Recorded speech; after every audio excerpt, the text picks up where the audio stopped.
Hey guys, welcome back to another video. मैं हूं Harry और हैरी वर्ड्स में आपका स्वागत है। और आज हम स्पेक्स के लिहाज पे हम आप इसका रिव्यू करने वाले हैं, जो कि पोको F8 अल्ट्रा है। और ये फ़ोन अभी फ़िलहाल इसका प्राइस रेंज अभी कंफर्म नहीं हुआ है, वरना आपको मैं एग्जैक्ट बता देता कि ये फ़ोन लेने लायक है नहीं लेने लायक है। स्पेक्स के ऑब्जर्वेशन, हम हमारे पास कोई फ़ोन अवेलेबल नहीं है, लेकिन स्पेक्स के दौरान हम पूरा रिव्यू करते हैं। और क्या कुछ जेन्युइन रिव्यू होते हैं ये आपको पता लग जाएगा अगर आपने ये पूरी पूरी वीडियो आप अगर देखेंगे तो। सो बात करते हैं पोको F8 अल्ट्रा की। बात करते हैं क्या कुछ इसमें खास है। जैसा कि दिख रहा है भाई, दो तीन कलर, एक ब्लैक और एक डेनिम ब्लू है भाई, ये जींस के पेंट वाला। एंड बोस के इसमें पावर्ड बाय बोस लिखा है, तो बोस के कुछ स्पीकर इसमें दे दिए गए हैं। थोड़ा सा एक छोटा सा डेवलपमेंट पोको की तरफ से। एंड मेरे हिसाब से इसका प्राइस रेंज थोड़ा हाई रहने वाला है, क्योंकि जब भी पोको को थोड़ी बहुत चीज़ें घुसा देता है तो उसका प्राइस काफ़ी बूम कर देता है। तो पोको पहले फ़ोन काफ़ी सस्ते हुआ करते थे, लेकिन फिलहाल जब इसका oh my God Snapdragon 8 elite processor है भाई इसमें। सो स्नैपड्रैगन 8 एलीट अगर है तो LDDR5 भी होगा, रैम रोम में LDDR5 भी होगा, और 12-16 GB रैम भी हो सकती है। क्योंकि स्नैपड्रैगन 8 एलीट ऐसे छोटे मोटे LDDR4 वगैरह में मज़ा तो नहीं आएगा, फिर उसमें फ्रेम ड्रॉप होंगे। अगर इसने नीचे अगर जाते हैं, देखते हैं इसने क्या दिया है, देखिए LDDR, इसकी हम बाद में बात करते हैं स्नैपड्रैगन 8 एलीट की। तो क्योंकि बहुत हाई लेवल का प्रोसेसर है, जो कि पोको के फ़ोन के लिए बहुत ही अनएक्सपेक्टेड है। और अगर पोको इतना बड़ा प्रोसेसर दे रहा है तो इसका प्राइस भी काफ़ी बुम हो सकता है भाई लोग। सो हम बात करते हैं मैसिव बैटरी तो नहीं है भाई, 7000 mAh आप दे सकते थे इसमें, मैसिव तो नहीं बोल सकते, लेकिन 100 वॉट का वाइड चार्जर और 50 वॉट का वायरलेस हाइपर चार्जिंग है इसमें। बट भाई MI का फ़ोन है, MI की कंपनी है, तो मेरे हिसाब से Xiaomi की कंपनियों में इतना सब कुछ तो दे देता है, लेकिन हीटिंग का क्या है भाई, ब्लास्ट वगैरह तो नहीं होंगे फ़ोन, इसका क्या प्रूफ दोगे आप। ठीक है, उसके बाद हम बात करते हैं टेलीफोटो लेंस वगैरह है इसमें। 50 मेगापिक्सल का लाइट फ्यूजन 9050 विथ OIS। तो मेरे हिसाब से सोनी के किसी सेंसर की बात नहीं की है, और ना ही कोई जीज जीज कंपनी के सेंसर की बात की गई है। तो ये पता नहीं कौन सा सेंसर इसमें यूज़ कर रहे हैं ये लोग, लेकिन 50 मेगापिक्सल का ये कुछ लिखा है। तो मेरे हिसाब से सोनी के IMX890 के करीबन ये थोड़ा बहुत जो है आपको अच्छी सी क्वालिटी दे सकता है, लेकिन ज़्यादा अच्छी क्वालिटी एक्सपेक्ट ना करें पोको के फ़ोन से। और यही तीन चार कैमरे दिखा के दे देते हैं वो, टेलीफोटो लेंस वगैरह, एक OIS, एक पोर्ट्रेट वगैरह के लिए एक मेन कैमरा है, और सेल्फी कैमरा कुछ 32 मेगापिक्सल का इसमें दे देंगे। बट इतना कुछ खास कैमरे नहीं होते भाई लोग, इसलिए इतना कुछ हाइप बनाने की ज़रूरत नहीं है इसके लिए। एंड 6.9 इंचेस की डिस्प्ले 120 Hz के रिफ्रेश रेट के साथ, hyper AMOLED display. AMOLED display तो देनी पड़ेगी भाई, अगर आप इसका 8 एलीट रख रहे हो तो आप इसका वो भी हाई कर दोगे प्राइस भी, तो एमोलेड डिस्प्ले तो जाहिर सी बात है। डॉल्बी विजन और HDR का फुल सपोर्ट है, कोई दिक्कत नहीं है। चलो वो तो अब दूसरे फ़ोन भी दे ही रहे हैं, ऐसा कोई खास नहीं। लेकिन IP68 रेटिंग थोड़ा सा डिसअपॉइंटिंग है, IP69 करीबन इनको रखना था। सो IP68 है, बट ठीक ही है, क्या कर सकते हैं, नहीं दिया तो।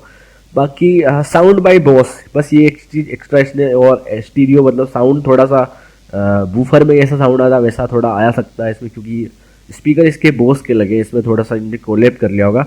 अब बात करते हैं परफॉर्मेंस की। अल्ट्रा स्नैपड्रैगन 8 एलीट 3 मिलियन के करीबन ऊपर जा सकता है इसका एंट्री स्कोर।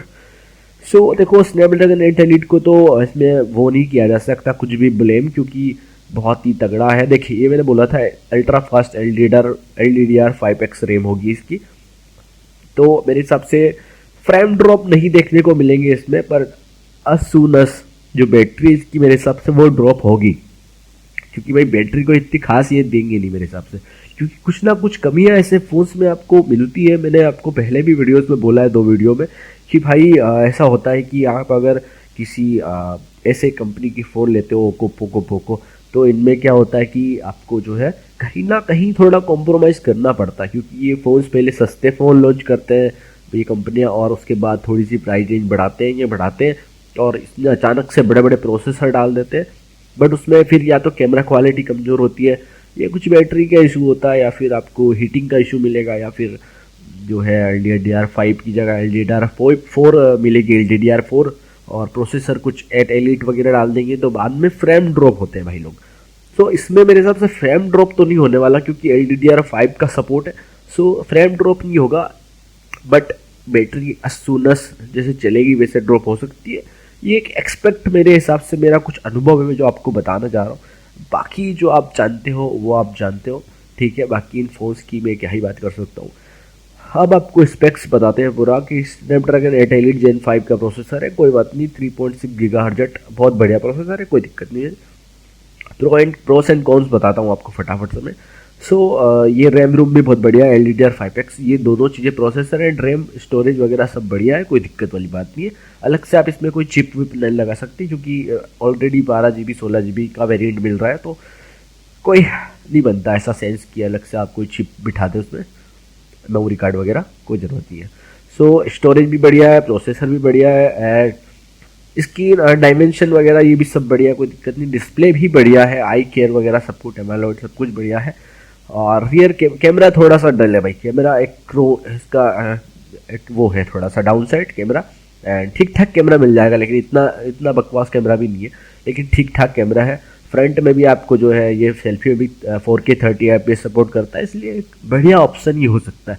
लेकिन बैटरी में भी 6500 वाट एक ठीक ठाक ऑप्शन है, ज़्यादा इसको नहीं किया जा सकता, लेकिन बाकी ठीक है, बढ़िया, कोई दिक्कत नहीं। अगर हीटिंग नहीं होती है तो ये बैटरी भी बढ़िया है, कोई दिक्कत वाली बात नहीं है। एंड सिक्योरिटी भी ठीक है, ये सब तो देता ही है भाई, फिंगरप्रिंट, फेस लॉक सब कुछ आता है। नेटवर्क भी सब दे रही कंपनी, कोई अलग सी बात नहीं है। IP68 एक डाउनफॉल है इनका, IP69 करीबन रखना था इनको, लेकिन अब नहीं दिया है, तो फिर ये इसका कौन सा है भाई। और ऑडियो में डॉल्बी वगैरह आप तो देंगी सही, क्योंकि बोस के स्पीकर के साथ इसका आ रहा है, तो HDR 4K वीडियो भी बढ़िया है। सेंसर भी पता नहीं कौन सा सेंसर इन्होंने यूज़ किया है, लेकिन मेरे हिसाब से भाई ठीक ठाक सेंसर है। ये सारे स्पेक्स हो गए, और इसका अगर प्राइस मेरे को पता लग जाता तो मैं आपको एग्जैक्ट बता देता कि ये फ़ोन आपको लेना चाहिए नहीं लेना चाहिए। क्योंकि भाई लोग वही बात आती है कि आप फ़ोन के स्पेक्स भी सब पता है, लेकिन प्राइस अगर आपको नहीं पता तो मैं आपको कैसे बता दूं कि ये क्या लेना होगा क्या नहीं। फिर भी मैं आपको एक्सपेक्ट एक बता देता हूँ कि अगर ये फ़ोन 45,000 करीबन आता है, 40,000 से ऊपर आता है, तो मेरे हिसाब से, क्योंकि ये आएगा, क्योंकि भाई इसका स्नैपड्रैगन 8 एलिट दिया है इनने प्रोसेसर, और साथ ही में LDDR5X रैम भी दी है, तो ये 40 से ऊपर जाएगा, और 50,000 के बीच में हो सकता है, ये 40 और 50 के बीच में। तो इस प्राइस रेंज में मेरे हिसाब से आपको फिर आईफोन की तरफ बढ़ना चाहिए, और 5-10 हज़ार खर्च करके iPhone 15 आप ले सकते हो। iPhone 15 जब आप लोगे तो उसमें आपको परफॉर्मेंस भी मिल जाएगी, आपको गेमिंग वगैरह में कोई दिक्कत नहीं मिलने वाली, और आपको कैमरा में कोई दिक्कत नहीं मिलने वाली।